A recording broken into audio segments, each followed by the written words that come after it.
नाही आमचा पक्ष महाराष्ट्रात काम करतो आणि जनतेसाठी काम करतो आणि अकलूजकरांसाठी जर तुम्ही आम्हाला म्हणत असाल तर विरोधक काय विरोध तर अकलूजकरांसाठी 100% आम्ही तुमच्या नजरात विरोधकच राहणार जोपर्यंत या अकलूजला तुम्ही न्याय देत नाही आणि अकलूजकरांवरती जो हे तुमची जुलमी सत्ता उलटवून टाकत नाही तोपर्यंत अकलूजकर जनता तुम्हाला आणि महाराष्ट्र विकास सेना पक्ष तुमच्या विरोधातच राहील तुम्ही जनतेची सरळ कामं केली तर सरळ तुमचा सन्मान केला जाईल आणि दुसरा मुद्दा काय की गावा सांगतायत अकलूजकरची जनता सत्तेकोणीच्या मावळ पक्षी आमच्या बरोबर आहे अहो ही जे तुम्ही वसतिगृह चालू केलंय ना या वसतिगृहाला माननीय सरकार महर्षी शंकरराव मोठे पाटील काकासाहेब तुमच्याकडे 4 व्हीलर सुद्धा गाडी नव्हती मांगाची गाडी घेऊन तुम्ही त्या वर्गणी केलेल्या त्या वसतिगृहाला उभा करायला एवढं ध्यानात राहू द्या तुम्ही नियमानं मातक समाजाला तुम्ही या ठिकाणी आमदारकीचं तिकीट द्यायला पाहिजे होतं तुम्ही सांगताय ना आमदार संयुक्त उभा केले त्यावर मांगाचा सुद्धा त्यात वाटा आहे मोठा माझ्या बौद्ध समाजाचा सुद्धा वाटा आहे सरकार महर्षी खंडारे नावाच्या मातक समाजाच्या तुमच्याकडे 4 व्हीलर नव्हते काकासाहेब सायकलीवर येत होतं तुम्ही असं काय मोठं छत्रपती शिवाजी महाराजांपासून पिढीचा श्रीमंत नव्हता तुम्ही अकलूज ग्रामपंचायतीच्या जीवावरतीच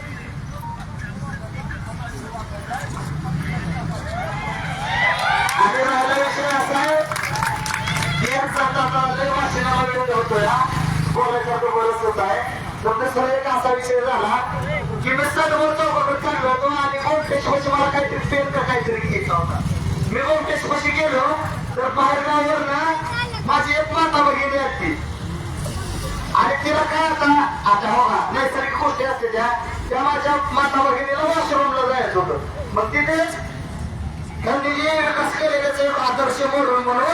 सांगायचं आहे तिथं गोमटेच्या समोर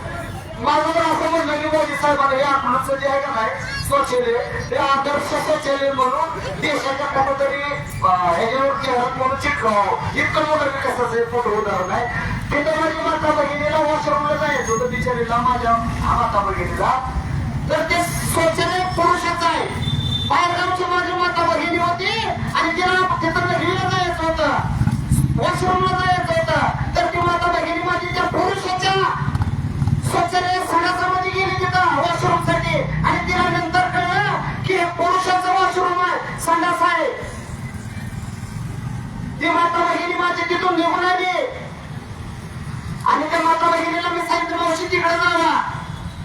आणि तुम्ही म्हणतोय अरे या गावामध्ये माझ्या माता भगिनीला नाही मुतारी आणि तुम्ही सांगताय असं करू वाच वाच तुतारी आणि ते एक मुतारी नाही असं करते दादासाहेब गावात नाही मुतारी आणि वरच्या वाजवा कशी वाजवून तुतारी आणि कसं नाही दादासाहेब राव तुम्ही कसं नका करू माझ्या माता भगिनीला इथं मुतारी नाही त्याची सोय करा आणि त्या शाळेमध्ये जाऊन लोक बघतायत राव हा का ही शाळा 1857 म्हणत ती शाळा आहे ही शाळा तुम्ही नाही परत केलाय कारण तुमच्या संस्थावर पडतील आणि दादासाहेब अजून म्हणतात की अकलूजकर जनतेचं आमच्यावर प्रेम आहे अहो संस्था चालू झाल्यापासून ह्या अकलूज मधल्या किती गोरगरीब आणि तुमच्या सगळ्या हिंडणाऱ्या कार्यकर्त्यांच्या मुलाला तुम्ही मोफत ऍडमिशन दिलं अहो तुमच्यासारखीच संस्था आहे तुमच्या अगोदरची संस्था आहे श्रीपूरची तुमच्या अगोदरची संस्था आहे मळवणीची रयत परिषद अहो त्या संस्थेला 400-500 रुपये फी ह्यांच्या 5,000-6,000 पावती द्यायची ना 18,000 रुपये फी घ्यायची मग पावती द्यायची ना हा खुलं तुमचं आहे तुमचे लोक आहे ते जर दादासाहेबांना माझं एक महाराष्ट्र विकास सेना पक्षाच्या वतीने एक विनंती आहे की तुम्ही या चालूच्या निवडणुकीमध्ये घोषणा करा की अकलूजमधल्या एका सुद्धा मुलाला जी शासनाने ठरवून दिलेली फी आहे तेवढीच फी घेणार तुमचा याच डॉक्टर बाबासाहेब आंबेडकर यांच्या स्मारकासमोर तुमचा आम्ही महाराष्ट्र विकास सेना पक्षाच्या वतीने जाहीर सत्कार करू तुम्ही एक रुपयाचा घेत नाही तुम्ही लय मोठं झाला अकलूजकरांच्या जीवावरती आणि अकलूजकरांच्या हिताच्या हाताला असं कुठेतरी काम करावं सगळ्या गोरगरिबांच्या मुलांना फुकट ऍडमिशन द्यायची घोषणा करा, नाहीतर ऍडमिशनचा तुमचा महिना आला की तुम्ही कुठेतरी फिरायला जाताय आणि माझी माता भगिनी कोण पालक असते ती धडका घेऊन मागायला येते, तर तसं नका करू. दुष्काळाच्या मुलांना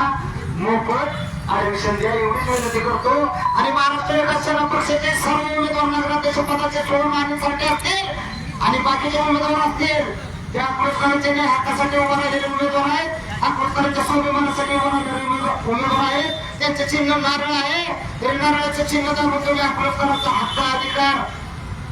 तुम्ही प्रस्थापित करावा आणि त्यांना निवडून द्यावं एवढीच मी विनंती करतो. जय हिंद.